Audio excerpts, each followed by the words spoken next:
Bootleg nga ba ang mga resin na hindi licensed? Is it still good investment kung marami yung pinroduce na quantity pero licensed? Or doon ka pupunta sa hindi siya licensed pero konti lang yung pinroduce?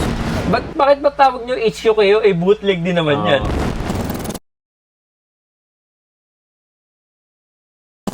Mga brother, andito ako ngayon sa, syempre, Matic Toy Shop Manila. Kasama ko si SU. May tatlong Hey! Tsaka si Bricho. Syempre, Matic. Blip, blip, blip, blip, blip, blip.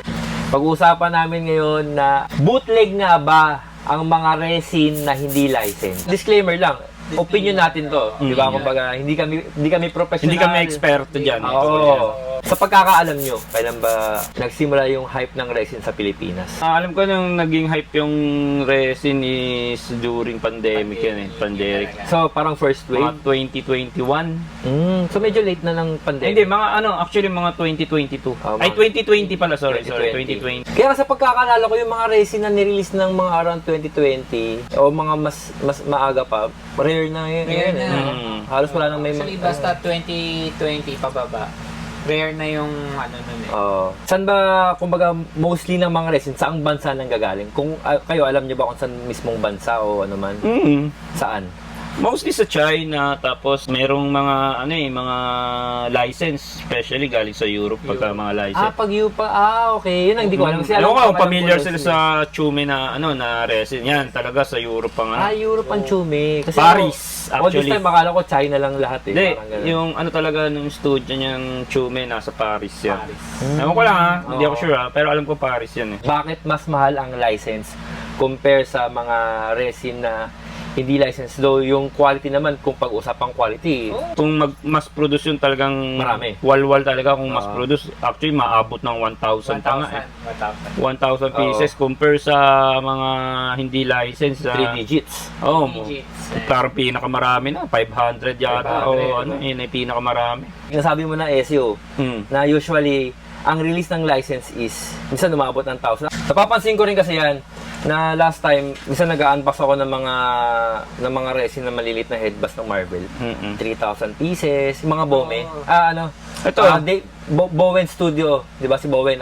So may mga 3,000. Isip ko, is it still good investment kung marami yung pinroduce na quantity pero license? Or doon ka pupunta sa hindi siya license pero konti lang yung Pero pinroduce? limited lang kayo. Yeah, maganda tanong yan. Ano yung mas good investment sa dalawa? Actually, yung sinasabi mo na yan, may mga scenario yan guys, Okay. sinasabi mo marami. Oo. Ang daming ang pinroduce, pero hindi naman na pre-order ng mga, kuwari, Pilipino. Okay. Nilabas to si ganito, pero di nila trip. Okay. So, sa Pilipinas, kuwari, ginawa, sabi mo, gaya ng sabi mo, nas 3,000. Oo. Kuwari, ang Pilipinas, nag-order lang something ng mga 50 pieces lang sa buong Pilipinas na, hanggang Luzon, Visayas, Mindanao. And then, dumating ang time. After 5 years, 10 years. Ngayon, yung figure na yon nag-hype. Okay. So, alam mo naman ng Pinoy, pagka Sasabay. Siyempre, Sasabay. di mo ko pwedeng sa pawan, meron ako Oo. niyan, nahanap ako niyan. Doon din tumataas ang value. Kasi nga konti lang meron sa Pilipinas. Yes. Yung yung demand, supply and demand, kaya tumataas.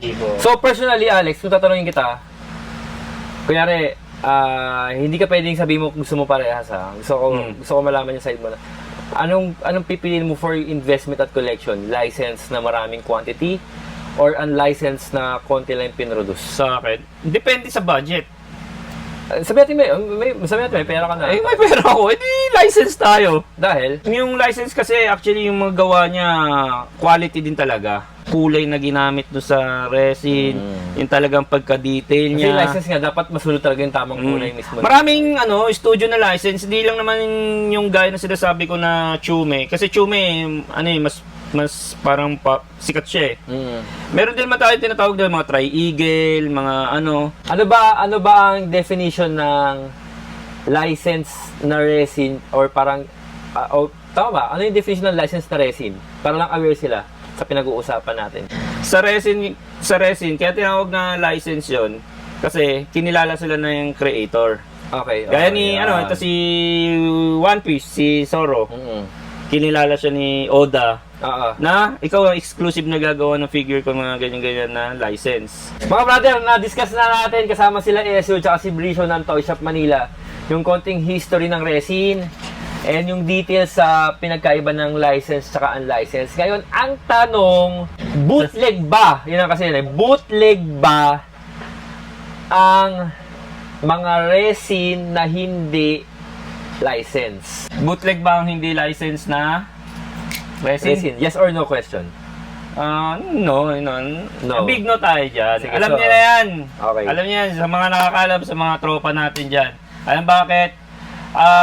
Ayun nga, gaya ng explanation kanina, kaya siya tinawag na license is kinilala ng Maker. maker. Then, Yes. ang sinasabi mo naman na hindi license, actually, imported pa nga yan kasi galing pa nga sa ibang bansa. Tama. Studio siya ginawa.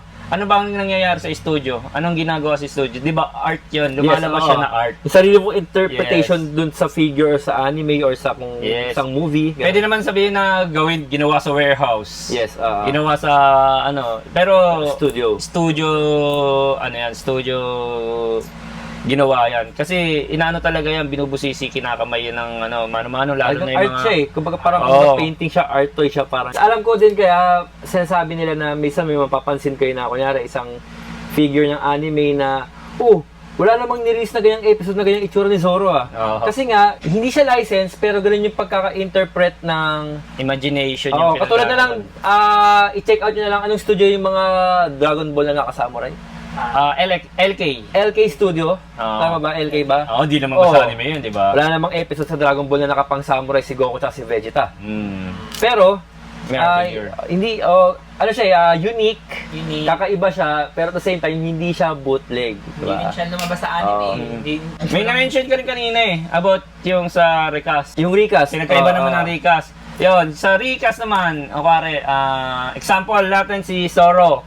Limited quantity, 100 pieces. So, sobrang hype niya, sobrang daming demand, ang daming ingay sa Hirap Facebook. hanapin. Ang hirap hanapin. Oo. So, si studio nag-decide, gagawa ulit siya ng bago.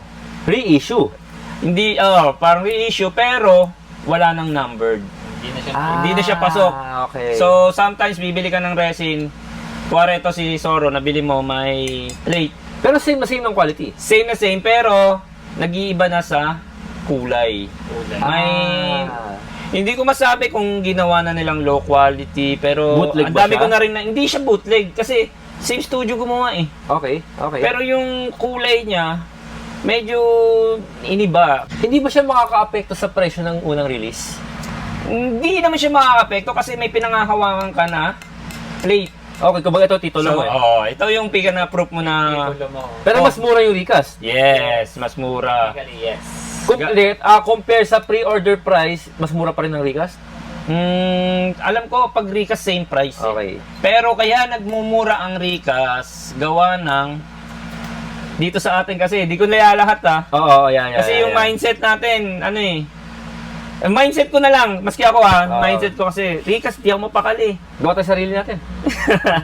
Ito pang isa pang tanong eh. Since ang sagot nyo is hindi bootleg ang mga unlicensed na resin, is it third party?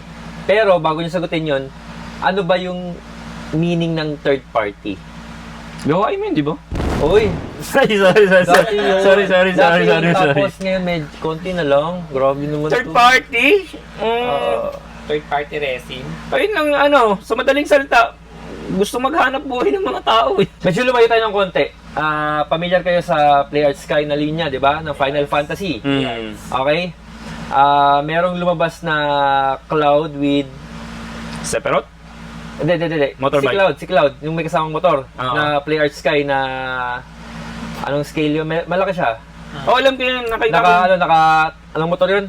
Basta yung big bike niya. Hindi Daytona, yung isa, yung Fenrir. Yung Fenrir. Ngayon, may naglabas na isang brand. Okay?